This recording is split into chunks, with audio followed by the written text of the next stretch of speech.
topic is vapor pressure deficit, or VPD. I'm your host, Bill Calkins, and in an effort to provide this critical information in any way you choose to consume educational content, you're going to find this in video form, podcast form, and in printed form. And I'll put all the links to those in the show notes of this video or podcast. The print article did run in the January issue of GrowerTalks magazine and walked readers through some definitions related to VPD, as well as why it's an important measurement to use and how it can specifically benefit your young plant production. These videos and podcasts will go quite a bit deeper into the topic. But first, I want to introduce my guest, someone who's been a huge part of Tech on Demand since our inception, Dr. Will Healy. Will has more than 3 decades of experience working with greenhouses of all shapes and sizes and around the world to implement the best strategies for their unique situations. Will retired recently from Ball Horticultural Company as Senior Technical Manager, but continues to think about ways to improve horticultural production, and for that, I am truly grateful. Will and I are going to attempt to make some fairly complex information understandable and usable in our conversation about VPD, relative humidity, and water loss in these Tech on Demand video and podcast episodes, where our goal is always to bring you tips, tricks, and information to produce your best crops ever. Be sure to subscribe to the Tech on Demand podcast on your favorite podcast app like iTunes, Spotify, Google, Stitcher, and more, and find dozens of videos on the Ball Seed YouTube channel. So as we move on to, how are we going to manage this VPD? Because it's really, I think by now, Bill, have we convinced everyone that, what it is and why it's important? Well, yeah, I mean, it takes that the guesswork out, and it makes decisions. You're basing it on measurement versus I water every Thursday. Right. And anything you can measure, you can control. And anything you control, you can use to make yourself better. Right? I mean, that's kind of the whole idea that we've used over the years. So let's talk a little bit about how do you manage VPD. Now, remember, we talked about dehydrated cuttings don't root uniformly. So what we really want to do is we want to look at each of the stages of rooting. So there's stage 1, where you take an unrooted cutting. This is day 0 to about day 3, day 5, depending upon what species you have. And at this point, you want to be using a very low VPD trigger so that you're coming on very frequently. So you accumulate 0.5 and on comes the mist. So you're keeping it very moist in the air so that you have a very consistent, uniform relative humidity, which is high, and a very consistent VPD, which is also VPD was low, so that basically you can easily move water into the cuttings and not have to worry about the cuttings drying out. You want to make sure that you're on cycle, how long the duration is of that nozzle, basically keeps the moisture in the soil to about a level 4. We don't want to be 5, so it's dripping water all over, because that's not a good thing. It's too wet. You want to be at about a level 4. So you basically, whether you weigh the tray or you basically look at it regularly, you just want to make sure that the on duration is long enough that you get all the nozzles up, not that are exposed, but that you're maintaining about a level 4. Okay, really important, because this is where people start rotting cuttings. Geraniums are really prone to this problem, that if you got a lot of rot problems, it's because your on cycle is too long. You may have the VPD frequency correct, but how long you've got it on is too long. Let's talk about then, as we move from the stage to stage 2, where we're starting to form callus. This is about day 4 to 7. So you got fully turgid cuttings, 4 to 7, you basically still want to have a fairly high VPD. I'm sorry, very low VPD, so that you're keeping it very high relative humidity, so that you basically have still keep the cuttings turgid. As we start moving towards stage 3, when we've got root development, That's about day 7 to day 21 when you've seen this swelling. So you're at basically callus 4, callus 5. You're starting to get little root nubs. That's when you basically need to start switching over and progressively increasing your amount of VPD so that you start drying both out the soil and the air to force the plant to now start that root formation. If you delay the increase in the VPD, so you keep it very low, what happens is that the soil starts saturating, you start forming a lot of callus, you never form any roots, and then suddenly the cuttings, they're turgid, but there's no root formation. So if you get out to day 7 on especially easy to root products and you still don't have roots, you really need to see, are you drying that cutting out fast, that soil out fast enough by your increasing the VPD? That's the trigger when it comes on frequently enough. Does that make sense that you got to use the different stages to get you through?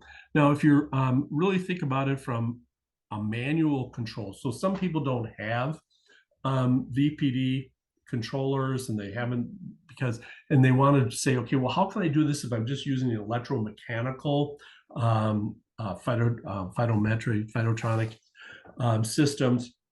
Basically, if we take a look at when we're trying to get callus 1 to 5 in day 1 through 3, 4 to 5, 6, basically in the morning you want to be misting during those first 3 days, all morning, day, evening, and night.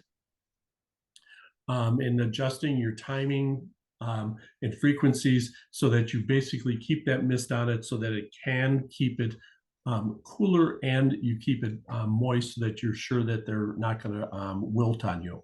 As you come into day 4 to 5, remember that you need to now start reducing the mist so that you have less frequent, but you're still in the middle of the warmest part of the day. You still want to be misting so that they stay turgid. Because if you're doing this mechanically without a VPD controller, you want to be doing a lot of visual. Are the cuttings still turgid? Are they wilting? Wilting in these during the callus formation is a bad thing. So you basically start reducing the mist, especially going into the night, which is of course your longest period in your 24 hours. And then basically you reduce the mist overnight to the point where there's no wilt, so that you come out, as you come into day 6, you have no wilt in the morning, so you still have enough mills, so you're not wilting. Then you keep the mist during the day, start reducing the mist, and then continue to this whole reduced mist at night. One of the big problems I find with growers is that they continue to put a lot of mist on with their mechanical controller, which is the ones with the little dials. So I think you've seen those, Bill. Mm-hmm. If you're using a VPD controller, it's automatically adjusting. So you don't have to shut down the mist at night with a VPD controller. You only have to do this with a mechanical controller that you're doing it by hand. And as you can see, as we go through, you really want to be looking during the day, are we wilted or not, is your trigger point as to should we put more mist or not less mist. So this is a way you can use these principles without all the electronics and all the calculations, especially for smaller growers. This is a great way that they could use this technology or this concept to grow the plants. If you have a controller, on the other hand, what you want to be doing is you want to be looking at your various VPD settings, and you probably will have a couple of different programs. So you may have a green program, which is a dry rooter. You basically have got the majority of your crops are one, and then you have another one that's a little drier, which is wetter, that needs a longer, what we call this is the hockey stick approach, so that you've got a blade and then you've got the stick part. So you can see there's a period when you have a very low VPD, and then you either ramping the stick up very rapidly or bringing it up very slowly. See, like this yellow line, we bring it up because it forms roots. This particular group of plants forms roots fairly slowly, so we have to basically keep it humid longer because they dry out faster, and then we bring it up. Whereas others, we just put a little bit of mist here and then bring it up really fast. So depending upon the crop, and we'll talk a little bit more about those. So if you think about what we're trying to do is during the hydration of the unrooted cutting, we basically want to have a constant VPD setting of less than 1 for most of these controllers.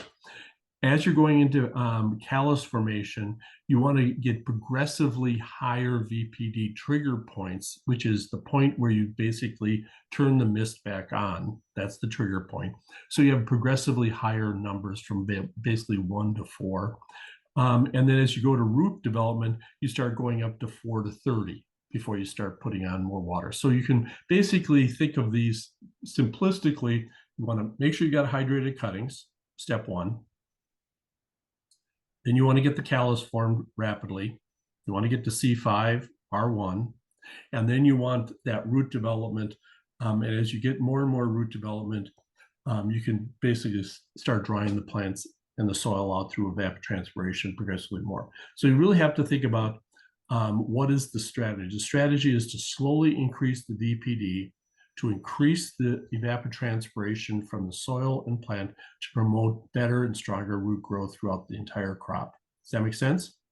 It does, because early on you're on consistent mist, and then you slowly start backing it off to make sure you're not getting any wilt, and then by the end of that root development, you're off mist, right? So you covered this slide perfectly. So different crops have different rooting rates, and we all as propagators understand that, and that's basically how we run it. Okay.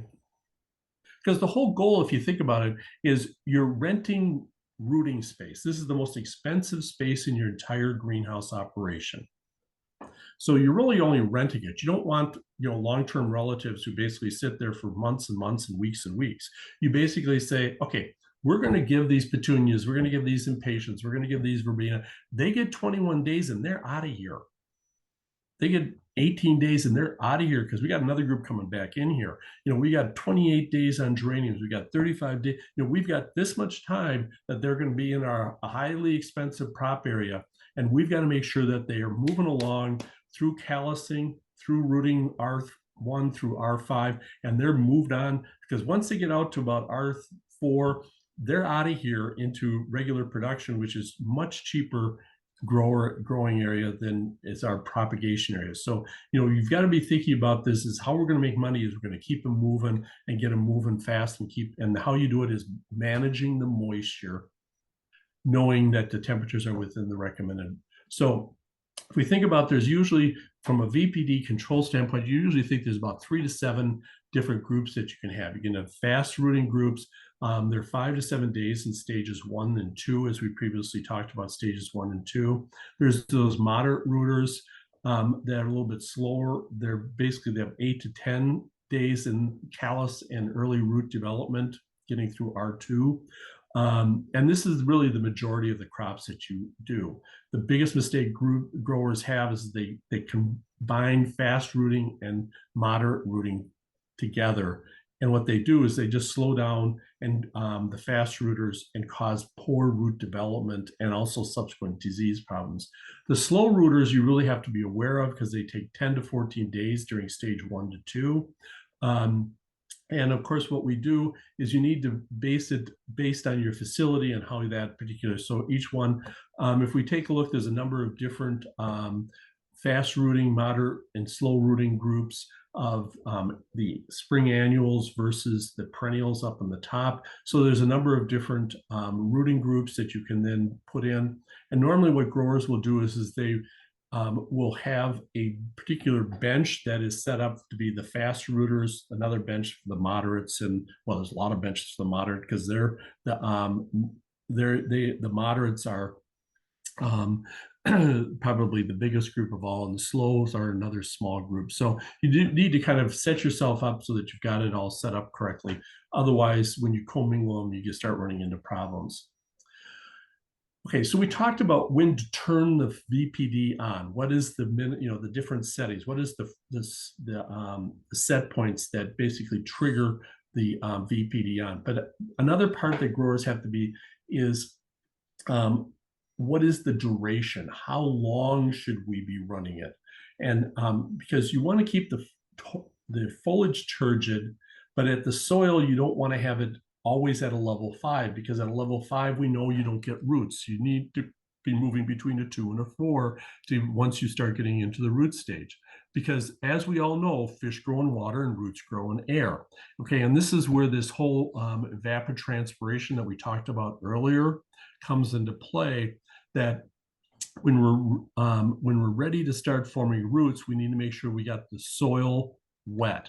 And this is one of the problems that growers make as they come into this root level 4 and beyond, is that they basically are trying to use VPD to control with a mentality of rooting, when they really need to be using the mentality of growing, which is basically how long should we run this mist to make sure that that soil gets all the way up to a level 4, and then how long do we need to wait until we come back down to a level 2. So we need to then switch at some point, so that we're basically, what are we growing? Are we growing roots or are we growing shoots?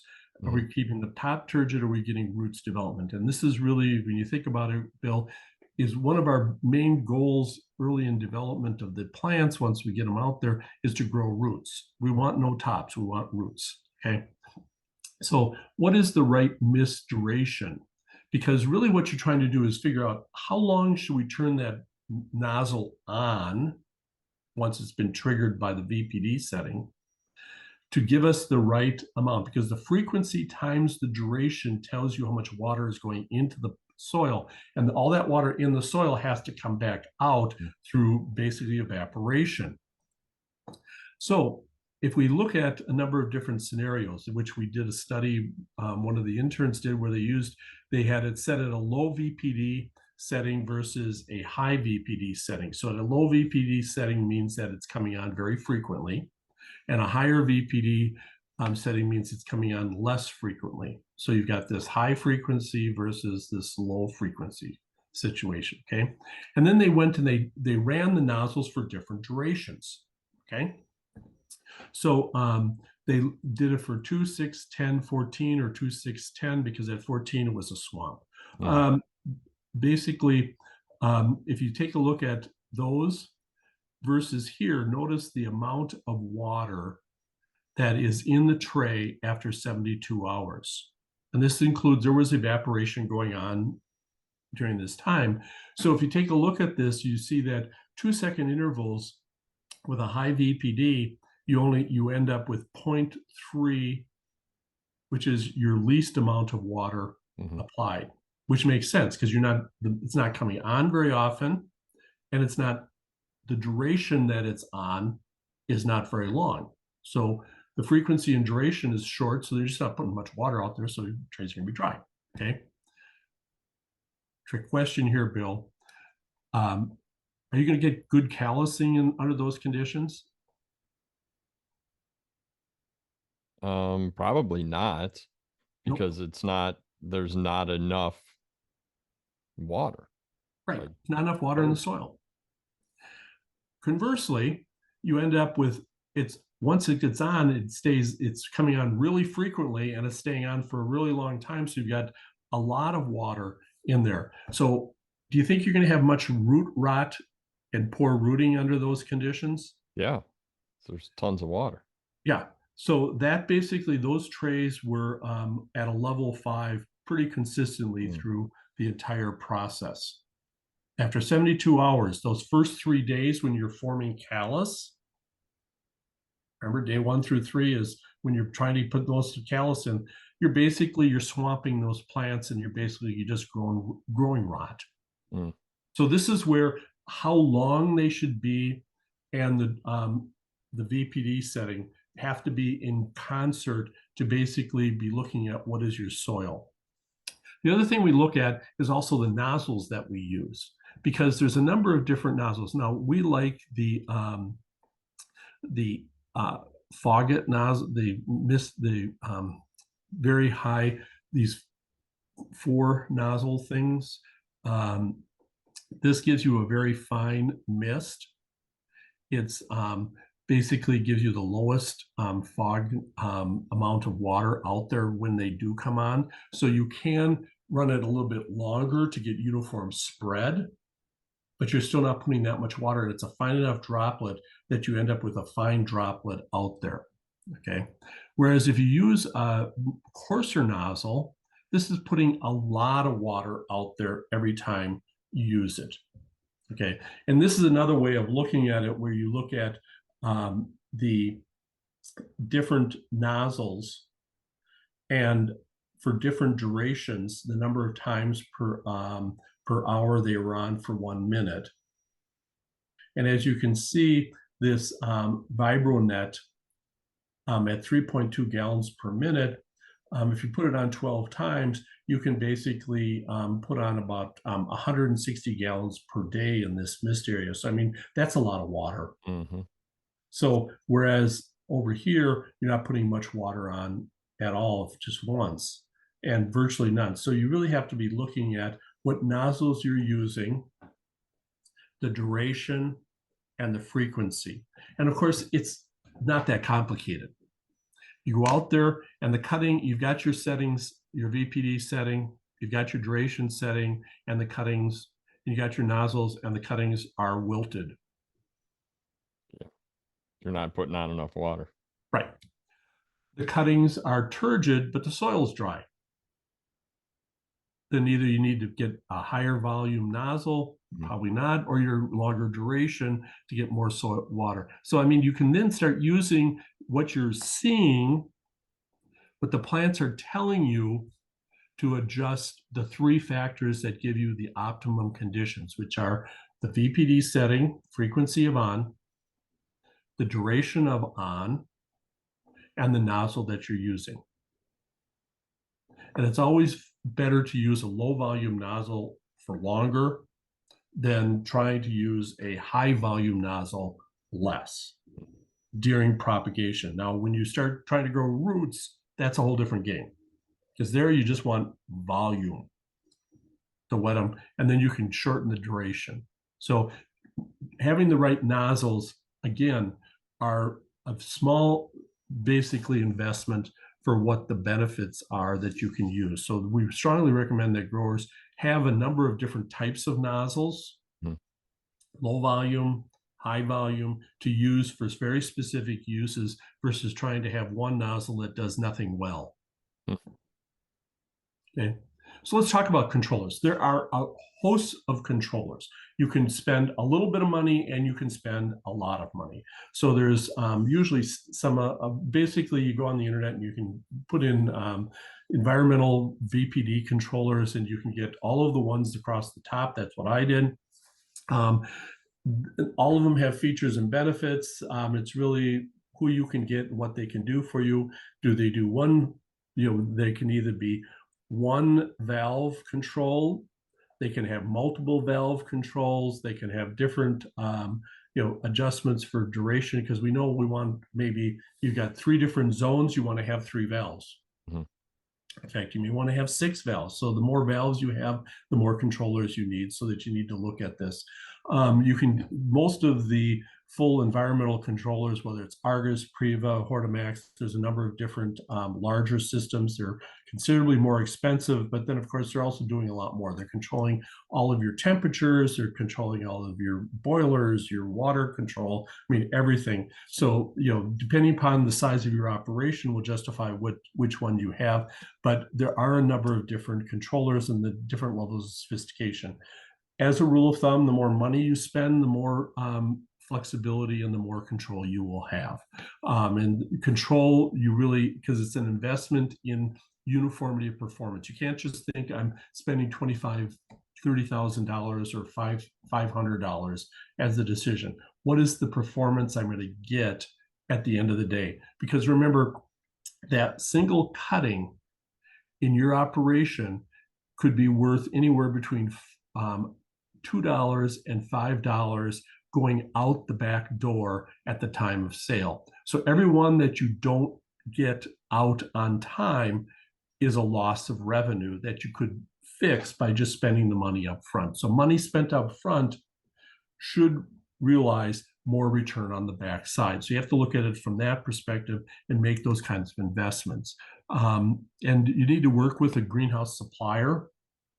who understands how these systems work, because you're going to have a partner who can help walk you through the process. So make sure that you know who your partner is, and make sure that they know what they're doing, or that you know what you're doing, so that you can make those decisions. Let's just talk a little bit about sensors that you need and some of the pros and cons, because we've run into some problems with some of the sensors. Basically, you need two sensors. You need a temperature sense, an air temperature sensor, and a relative humidity. Now, why I say air temperature sensor is because you need to have an ambient air, because that gives you the best measurement of what's going on.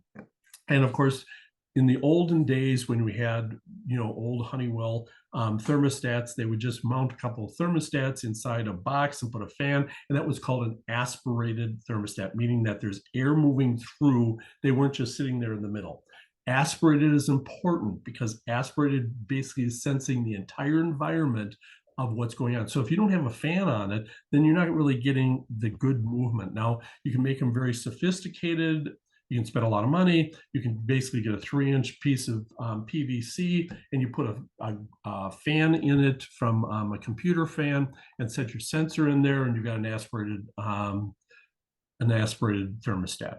But you want to have it aspirated so it's shielded, so the sun's not shining on it, and it's moving the air of the environment. The relative humidity is important, and accuracy at that 99+% relative humidity is really important. And that's where the sensor that you're using is really important. In the olden days, basically when I was young, before you were born, Bill, we always used wet dry bulbs, and wet dry bulb was state of the art in 1960. That was state of the art in 1862, but wet dry bulb was how you measured it. But it's not really real accurate as we get up to 100% relative humidity. It becomes really relative as you get higher and higher. And of course, we're interested in propagation at very high levels. So they use a capacitive sensor. They're more expensive, but they are more accurate, and it's very important to have them aspirated so you don't have water collecting on them. If you get water collected on them, they don't work real well. But you need to have a good sensor, and they need to be working accurately. Additional data that makes it more accurate, if you read up anything on VPD, they'll always talk about having an infrared thermometer, which is basically pointing down on the leaf surface, because it really is the leaf surface. In propagation, the air movement around it gives us a good indication, but the leaf temperature is very important. So if you were growing a large finished products where you have a canopy that you can easily point it towards and basically get that leaf temperature, that works great for finished. But in propagation, we've run into problems where the view of that infrared thermometer basically sometimes is the leaf, sometimes the soil, sometimes the benches pull away and you hit a heat pipe underneath, or you hit the ground underneath. And let me assure you that if you start measuring things that aren't leaves, this gets really bad very fast. We drowned a crop because it pointed overnight to a heat pipe, which was basically saying, there's no VPD in here, turn it on. So it basically ran all night. We drowned those plants. So you really have to be aware of the installation and how you manage it, because what you're measuring is really important. Wind velocity is really important, especially for measuring, because the wind movement across the leaf does make a difference. But of course, in propagation, we want still dead air. If you're growing finished plants, you do want to make sure that you have some airflow through there, because that helps break up the boundary layer and helps move more water when you're finishing it and you're using VPD for finish. So wind velocity could be very important. And then also the light intensity, because of course the light heats the leaf and the leaf warms up and then loses more water or less water. But in propagation, we're highly shaded, so we don't have a lot of light. So it's kind of like, I always look at it from a propagation standpoint. The infrared thermometer, the wind velocity, and the light temperature or light intensity meters kind of overkill and actually make it more complicated. If you're using it in finished production, they're really beneficial. So you have to kind of understand what you're trying to do as far as the level of sensor technology that you're putting in there and the number of sensors that you're having. You don't have to have a lot of sensors, but you do have to have some sensors in there. So, Bill, now that we've kind of talked through this whole process, one of the things that I would like to just mention is there is this really great book called Plant Empowerment. It's it's written by a group of Dutch guys who basically were frustrated with dealing with growers who really didn't understand how all of these pieces fit together. So they wrote a book, and we'll include this in the show notes. Yep. For folks to go and look on their website. A great book relative for someone who wants to dig into more of how temperature, light can be used to empower plants to grow better. That's kind of the whole concept is let's use our environment to grow better plants. And they've spent a lot of time on this whole issue of water movement within plants and how light and temperature and airflow all work together to improve overall performance. You can use that for additional, more in-depth information than what we're providing today. So do you have any questions, Bill? I really don't have any questions. I just as I listen to all this, it occurs to me how everything works together, how the more that you measure, measuring all these different things can sound overwhelming, but certainly when you look at kind of holistic control systems, they take all of this into account when they sort of spit out the right ways to program your controls in your greenhouse. So, and I know that some of those total control systems that you showed, I've talked to a lot of those companies, and they have through new technology made it so that they really are applicable to greenhouses of all different sizes. So, if you think, wow, my greenhouse is too small to use one of these, overarching control systems, it definitely time to look at them again. But when you talk about all the different things that need to be measured, they're really, when you break it down, there aren't that many different measurements you need. It's really, you need 5 or 6 basic measurements, and then the understanding of how to do, either do the math or automate the math so that it gives you these output numbers and these set points that you need. And, you know, I think for a long time, a lot of these processes were done manually. You walk in, it looks like it needs water, so you water, but perhaps it doesn't, or perhaps, you're, like you said, you're dumping water on the top, but not really driving, the moisture that's needed in the soil. I don't know. I feel like you broke it down in a very understandable way.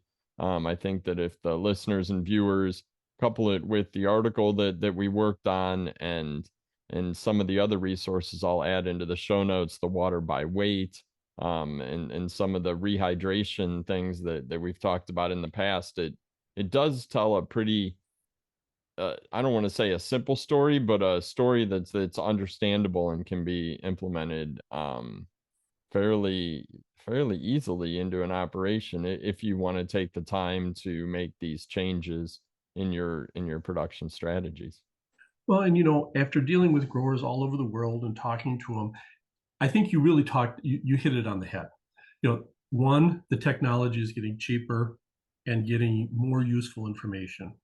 And since when I first started in horticulture, I had a professor who talked about the 5 factors of plant growth: light, temperature, nutrition, water, and the air.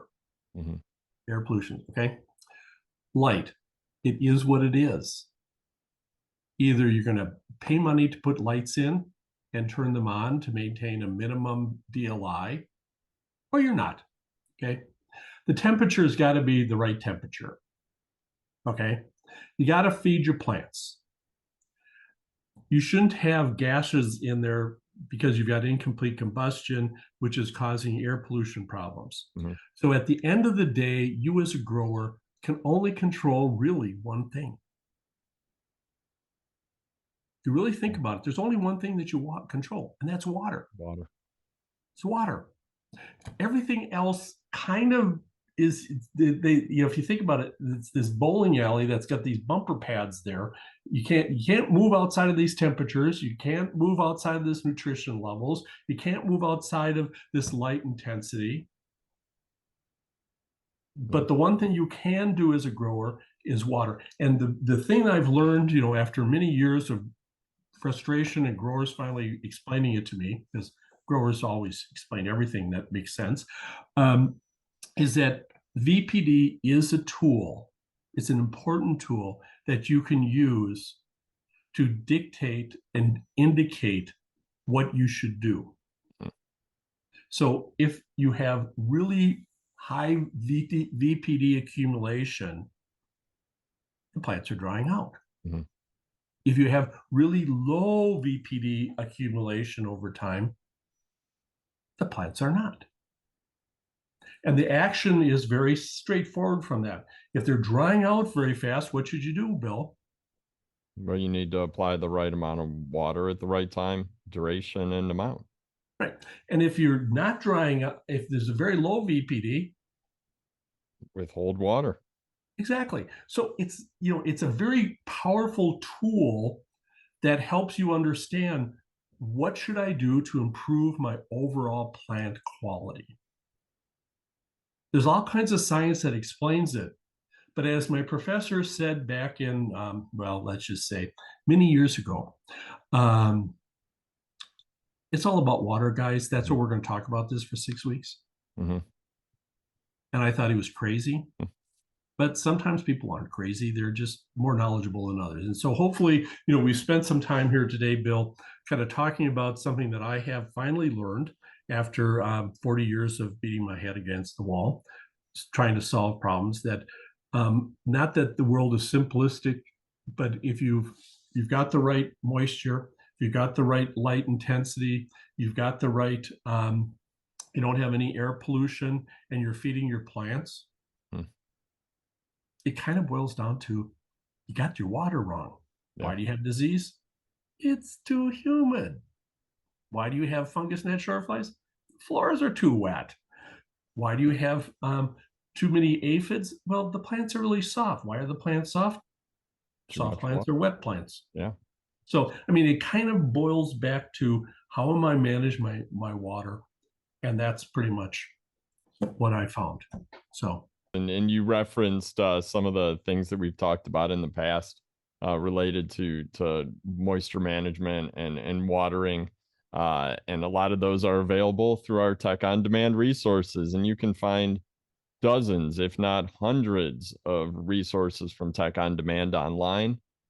Every week, I send a newsletter covering a range of technical topics. They tend to be very timely, using information that I find being passed through horticultural channels, as well as some of the experts that I collaborate with.